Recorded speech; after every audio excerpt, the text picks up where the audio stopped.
Hello there, everyone, and welcome to the Gosh Daniel podcast. Today I'm going to be doing another solo review just for YouTube. Hi, YouTube. Well, so I saw It last night, and it was good. I really liked it. Normally, I'm not a huge horror fan, but I made an exception for It because I've always loved. I don't know, I've always been fascinated by the story and stuff like that, and plus, there was a cool, weird clown, and so that's always fun. I did see the 90s TV miniseries. So I had something, not really something to compare it to, but I had a little bit of um, its origination. I didn't read the book. I wanted to. Still do want to. I still want to read the book. Um, but yeah, I guess I'll try to review it. So there are a lot of characters in this story, and so it could totally be hard to let all the characters have their moment. But I feel like pretty well each character did have their moment, and I don't know, we can talk about that because throughout the story, the main character is Bill, of course, and he's dealing with his struggle of the loss of poor Georgie, who is eaten by the alien clown dude. So that was sad. There was some really, so the way the story, it was weird because parts of it felt like it was a fun coming of age kid 80s movie nostalgia feel movie, and then the next part there was these horrible things that were happening that like totally creeped you out or totally freaked you out or was at least trying to freak you out. And the reason why I felt like I could handle it opposed to just a regular horror movies, because of course there's that break where there's the comedic relief, you get the characters and you get that human element to it opposed to just it all being trying to scare you and trying to be horrific. And so and and I can justify it though, because in a normal horror film, they the filmmakers are trying to scare the audience, but in this horror film, it wasn't the filmmakers that were trying to scare the audience. It was the clown that was trying to scare the audience. And I know this kind of sounds weird, but there was so much. So like the horror element, I felt would get really excessive, like, and by excessive I mean cheesy, and kind of like you kind of laugh at how crazy it's trying to go to try to scare you, but then you realize it's not the filmmakers trying to scare the audience.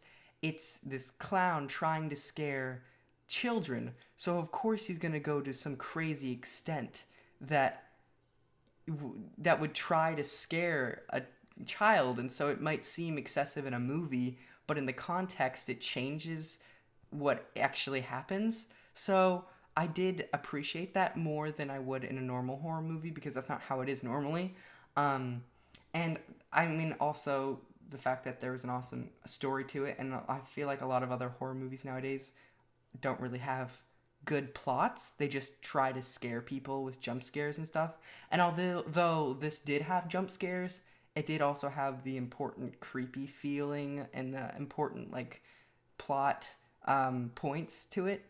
And yeah, and I think how it played out was really good. The message in the end was really good, and like how everything came about and how it flowed, I guess.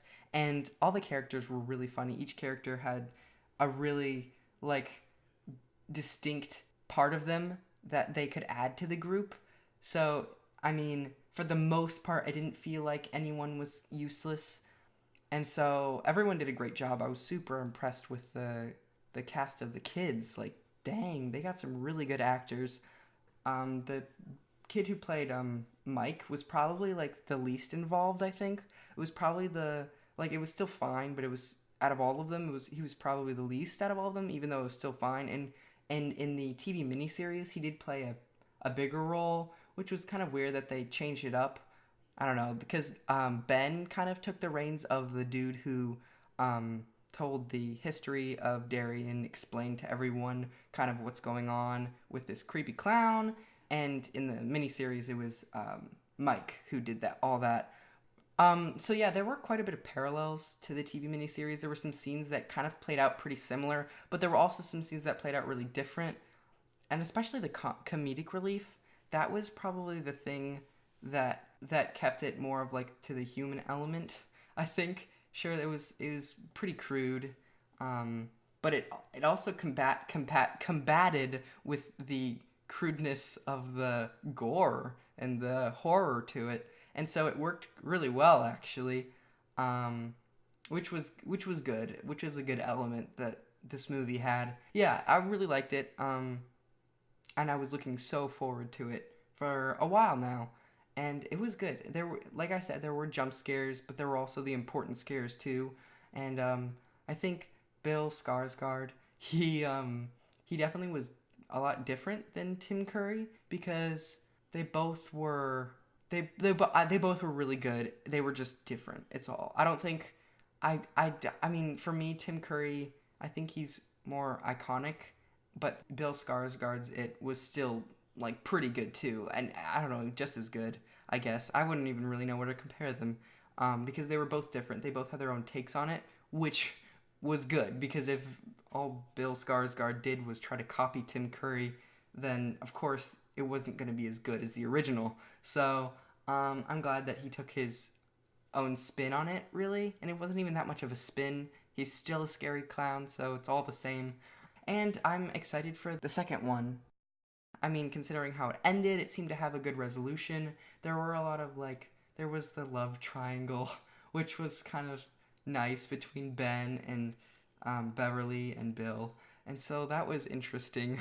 I mean, the TV miniseries has it that Ben ends up with Beverly, and I'm pretty sure that's how the book was, because I don't know why they would do it any differently. So I wonder how that'll play out. And the most thing that I think people are curious now is the cast for the sequel, like how they will not disappoint compared to the cast now, because they got a really good cast and everyone did so well that the adult cast is going to have a hard time living up to the expectation that the child cast set. And it's always easier, I think, to like have more of an adventure, playful kind of still horror movie theme with kids. So it's going to be even harder though, to try to actually have a good dynamic between the adults. I think it'll be a tougher job, but I hope they'll get it done and they'll do it right. And I mean, considering how well it's doing so far, I don't think they'll have too big of an issue with the sequel. And I think they're getting the same director, Andy something. Sorry, I don't know his name, but yeah, I think I'm hoping it'll still be good. And yeah, I guess that's all right now for what I had to say. But tell me your thoughts on it. I didn't really go into spoilers too much, and I don't think I needed to. This is just kind of like an overview review, some of my thoughts. But tell me your thoughts. Oh, if you've read the book, though, tell me how this compared to the book, and I'll see you in the next episode of the Gosh Daniel podcast. Goodbye.